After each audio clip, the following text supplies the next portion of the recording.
Buenas noches, licenciado. Buenas noches, compañeros. Mi nombre es Luz Fabiola Lima Espinosa y yo les voy a hablar sobre las supercomputadoras. ¿Qué son las supercomputadoras? Las supercomputadoras son ordenadores o computadoras también de gran magnitud o de mayor desempeño en velocidad y extremadamente potentes.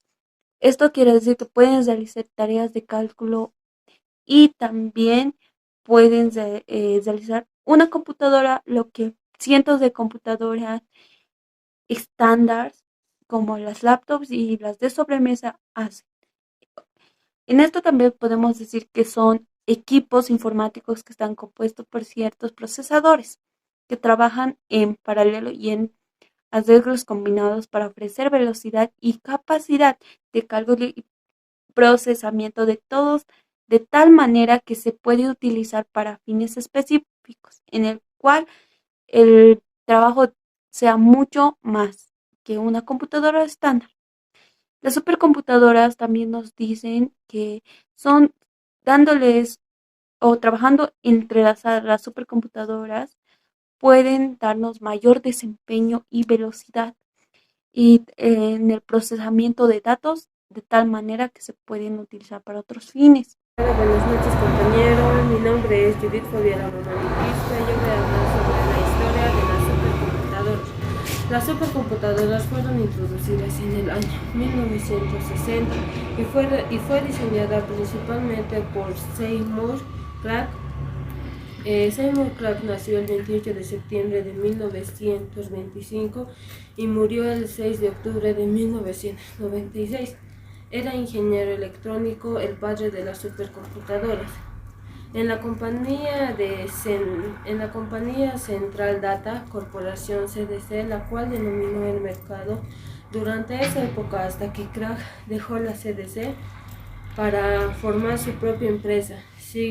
Hasta ese entonces siguió dominando el mercado con sus nuevos diseños, obteniendo el más alto de sus supercómputos. Durante 5 años consecutivos siguió dominando de 1985 a 1990.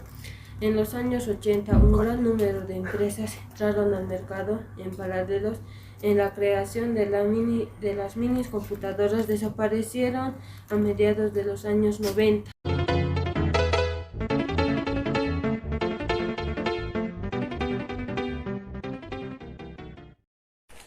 Buenas noches, licenciado. Buenas noches, compañeros. Yo voy a exponer sobre el sistema de enfriamiento de las computadoras. Se usa el sistema de enfriamiento en la computación para eliminar el calor producido por los componentes del ordenador, para mantener los componentes al límite de temperatura soportada por el CPU para un buen funcionamiento. En muchas CPUs usadas en las supercomputadoras de hoy disipan 10 veces más calor que un disco de estufa común. Algunos diseños necesitan enfriar los múltiples CPUs a 85 grados centígrados. Para poder enfriar CPUs a tales temperaturas requiere de un gran consumo de energía. Bueno, eso sería todo de mi exposición. Va a continuar.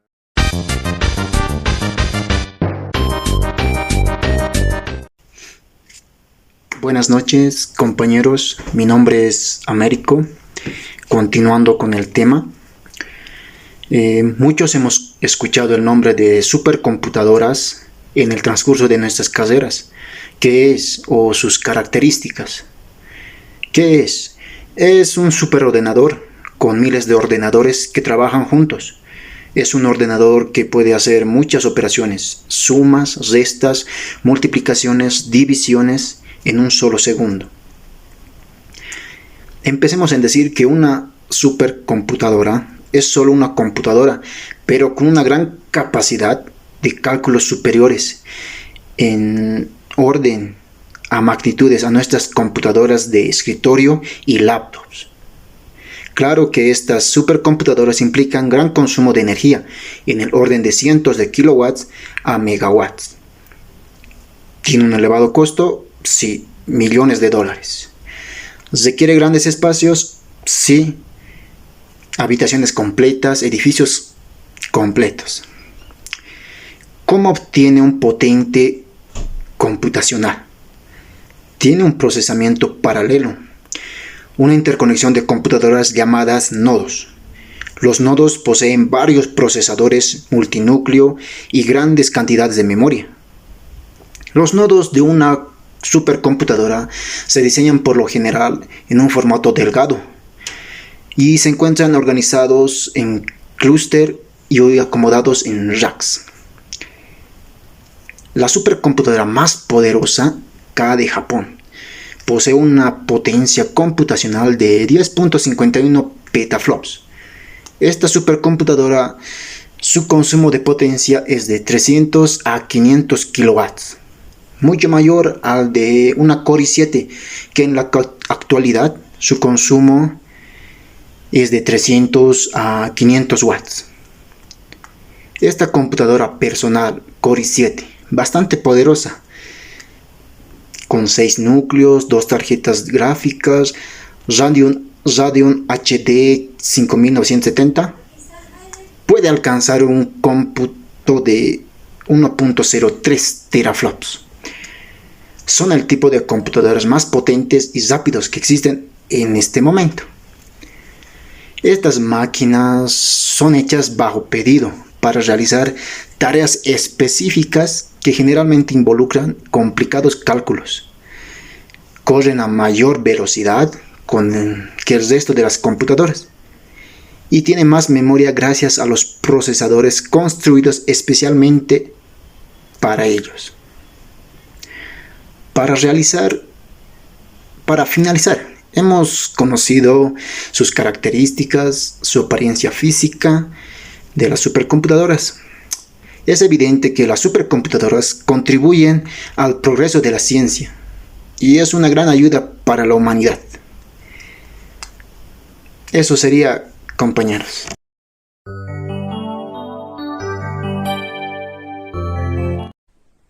Continuando con la exposición, a continuación voy a explicar los principales usos de las supercomputadoras. Las supercomputadoras, como ya se mencionó anteriormente, se utilizan para abordar problemas muy complejos o que no pueden llegar a realizarse de manera física, ya sea porque estos son muy peligrosos o porque estos involucran cálculos muy pequeños o cálculos extremadamente grandes, los cuales con una PC normal estos no podrían llegar a realizarse. Estos cálculos se los puede llegar a realizar gracias a la gran capacidad de almacenamiento, memoria y cálculo con el que cuentan estas supercomputadoras. Algunos de los usos que se les llega a dar son, por ejemplo, para el estudio y predicción del clima a largo plazo. Son utilizadas también para estudios del espacio exterior, para realizar simulaciones de evolución estelar, para realizar simulaciones de eventos de supernova, simulaciones cosmológicas, etcétera, etcétera.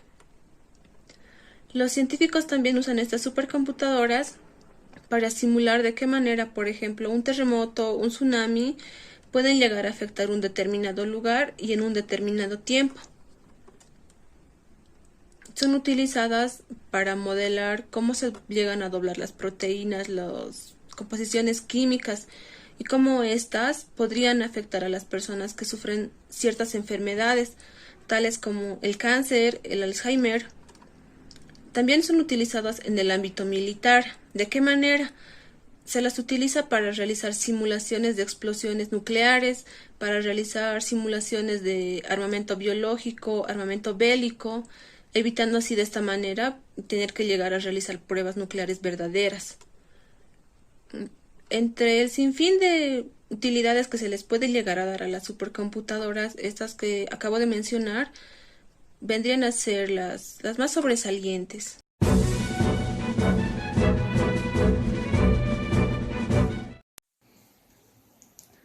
Las supercomputadoras y los países. Para esto se realizó un top 500 de las supercomputadoras a nivel mundial. En este top destaca el país de China, ya que en este país posee 219 supercomputadoras, Después estamos en segundo lugar con el país de Estados Unidos, ya que posee 216 supercomputadoras. En tercer lugar tenemos a Japón, ya que posee 29 supercomputadoras. Después está el país de Francia con 19, Alemania 14, Irlanda 13, Canadá 8 y Singapur 5. Fuera de estas 500 existen el top de las 10 mejores a nivel mundial. 5 de estas están en Estados Unidos, ya que en estas 5 también están las mejores a nivel mundial. La primera es Summit. Esta supercomputadora es considerada la más potente, ya que posee 200 petaflops. La segunda a nivel mundial también es Sierra, de que posee 125 petaflops. También de este top 10 de las mejores están distribuidos también en el país de China, Suiza y Alemania. Cabe recalcar también que en este top se ha podido destacar que a lo largo del tiempo que se realiza este top, el país de China ha ido aumentando la cantidad de supercomputadoras que tiene, a diferencia de Estados Unidos, que cada que se realiza este top va reduciendo de puestos, es decir, cada vez tiene menos supercomputadoras. También el fabricante número 1 de estas supercomputadoras en este top 500 es Lenovo, ya que posee 173 máquinas.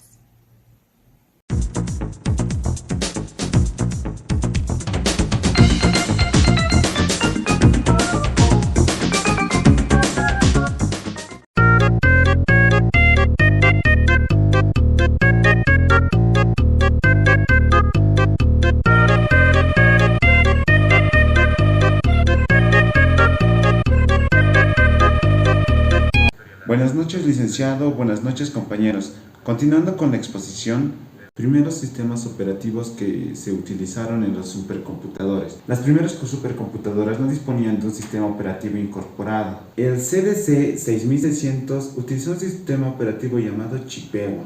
Este sistema operativo era bastante simple y consistía en poder controlar las diferentes tareas del sistema informático.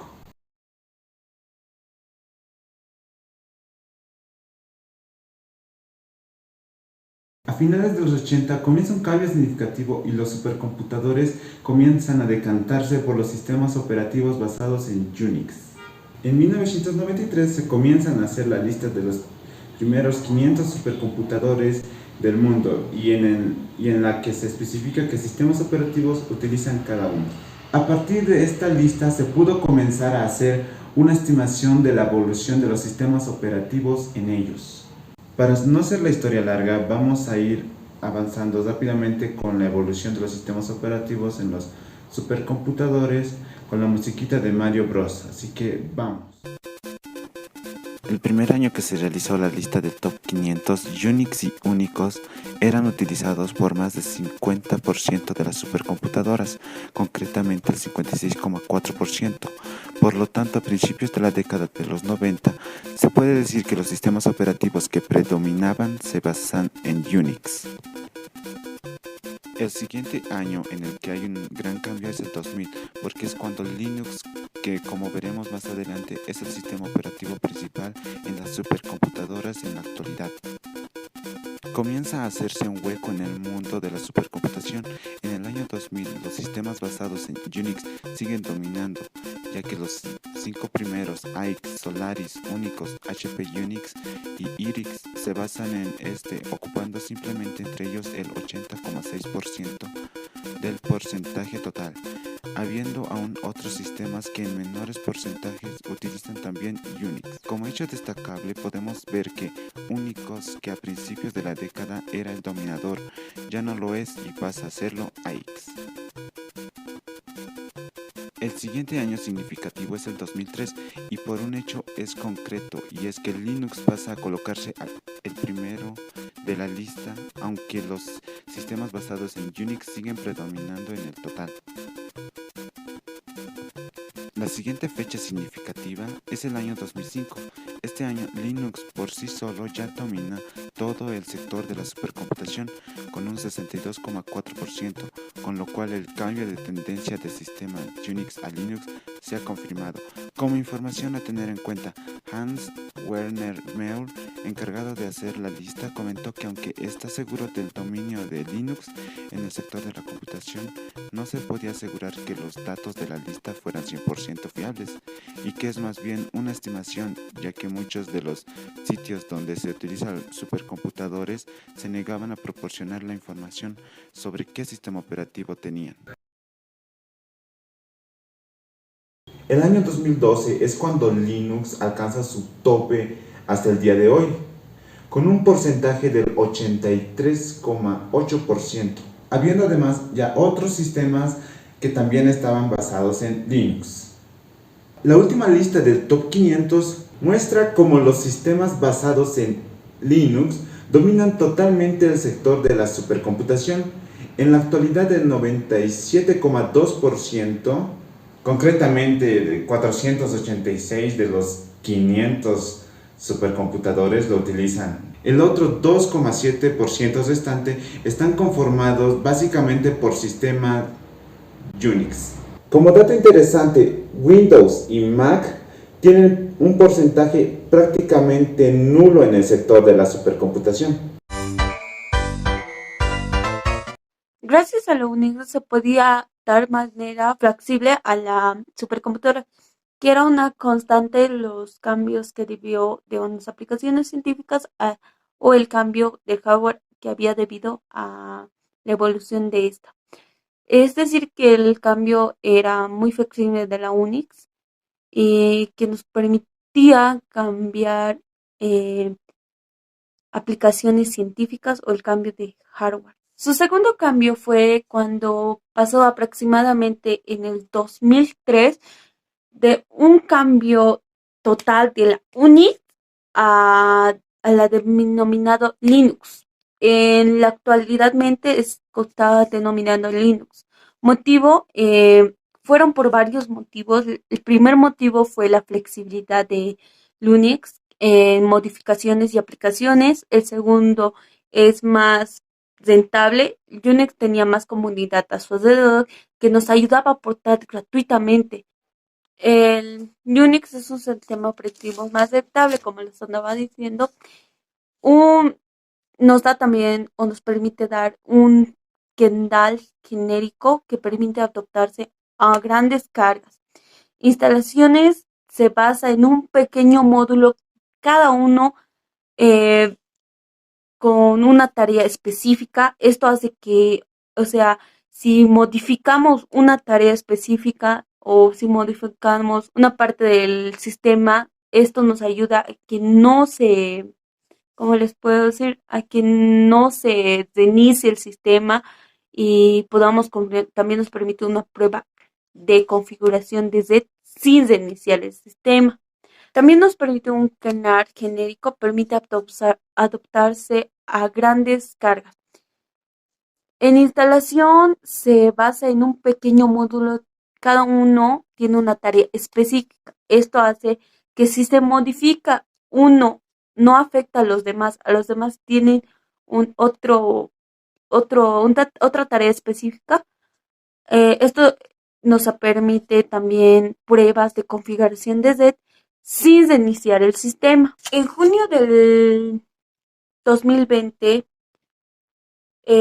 Fujitsu y el Instituto de Investigación japonés Ziken crearon a Fugaku, un superordenador localizado en Japón, el más potente del mundo ya conocido, con 415.053 petaflops, que esto equivale a billones de operaciones por segundo. O sea que esta supercomputadora puede hacer millones, billones exactamente de operaciones de cálculo o otras operaciones específicas en el cual nos pueden ya dar los resultados en menos de un segundo.